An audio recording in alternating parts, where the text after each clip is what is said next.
Good morning, year one. I'm going to read our book for English this week. If you're still working from home, then you'll find the tasks on the home learning diary like normal, and we would still like to see some of your work sent in on the year one shared email address. Okay, let's have a look at this week's book. Okay, this week's book is called Fee, Fi, Fo, Fum. Wolfie's plan to eat the girl in the red cloak had gone well to start with. He'd hidden Granny in the cupboard and put her nightclothes on before the girl walked through the door. If only he hadn't shown the girl his teeth. She had screamed so loudly. Well, wouldn't you if you saw the big bad wolf? That Will, the woodsman, had heard her and come running to her rescue. In a panic, Wolfie dived out of the nearest window and landed with a yelp in an enormous patch of stinging nettles. Could his day get any worse? Luckily, he managed to outrun the angry woodsman and who was weighed down by his heavy axe. Not taking any chances, Wolfie kept running, forgetting that he was still wearing his granny disguise.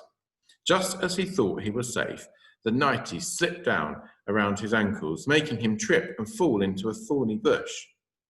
Once his head had stopped spinning, he saw that he had landed outside a little cottage. Inside, he could hear an angry woman shouting, "Oh, Jack, what on earth are we meant to do with these silly beans?" Before Wolfie could move, the beans came sailing out of the open window and rained down on his head. "Ow," he said, "I've had enough of this." It was starting to get dark. Wolfie was exhausted, so he settled down to sleep.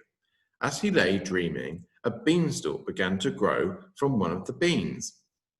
It stretched higher and higher into the sky, and by the time Wolfie woke up, it was disappearing into the clouds. He heard the sound of rustling leaves from above and caught a whiff of smelly socks. "A boy," he exclaimed hungrily. "No more red-cloaked girls or little pigs for me," he said to himself. "I'm heading after that boy. Soon it will be lunchtime."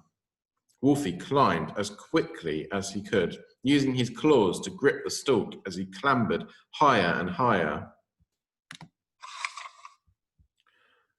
When he finally reached the top, he gasped in amazement as he stared up at a gigantic castle. It was so huge that it looked like it belonged to a giant.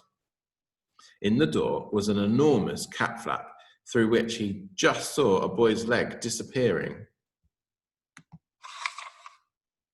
Wolfie struggled as he waded through the soft, fluffy clouds, but eventually he reached the flap and clambered inside. He tried to follow the scent of boy, but was distracted by another smell that crept inside his hairy nostrils. Someone who smelled even worse than the boy was nearby. Wolfie crept quietly through the empty halls until he reached the kitchen. There, on top of a huge table, stood the boy, with a goose under one arm and a harp under the other. Without making a sound, Wolfie tiptoed towards him. But the silence was suddenly shattered as the harp played a noisy tune. "Uh-oh," said the boy as the ground began to rumble. A terrifying voice boomed, "Fee, fi, fo, fum." "Fee, fi, fo, fum," muttered Wolfie to himself. "I think it's best if I head off." But at that moment, the boy jumped down from the table and landed on Wolfie, pinning him to the floor. "Sorry," said the boy, grinning as he ran towards the door. "And thank you for the soft landing." Wolfie struggled to his feet and raced after the boy with the thud, thud of the giant's footsteps close behind him.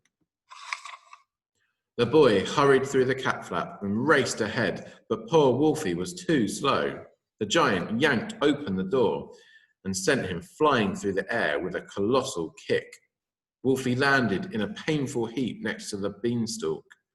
Determined to catch the boy, the persistent wolf scrambled down the beanstalk with the giant in hot pursuit. In his haste, Wolfie slipped and tumbled, overtaking the boy and bouncing from branch to branch. before meeting the ground with a bone-shuddering thump. Now, you might think this is where Wolfie's problems would end, but unfortunately for him, there was one last horrible surprise waiting. There, in the garden, stood Will the woodsman with his sharp, shiny axe. "Not you again," Will yelled. He chased after Wolfie, accidentally hacking at the beanstalk with every swing of his axe. Soon, a creaking sound filled the air, and the beanstalk began to topple. The giant and the beanstalk came crashing to the ground. As the boy headed back to his cottage, Wolfie stalked away, furious after a disastrous day of bumps and bruises and no dinner. "Maybe I'll go and visit those little pigs again," he thought. "Third time lucky after all." Some wolves never learn. Okay, that's the end of the book for this week.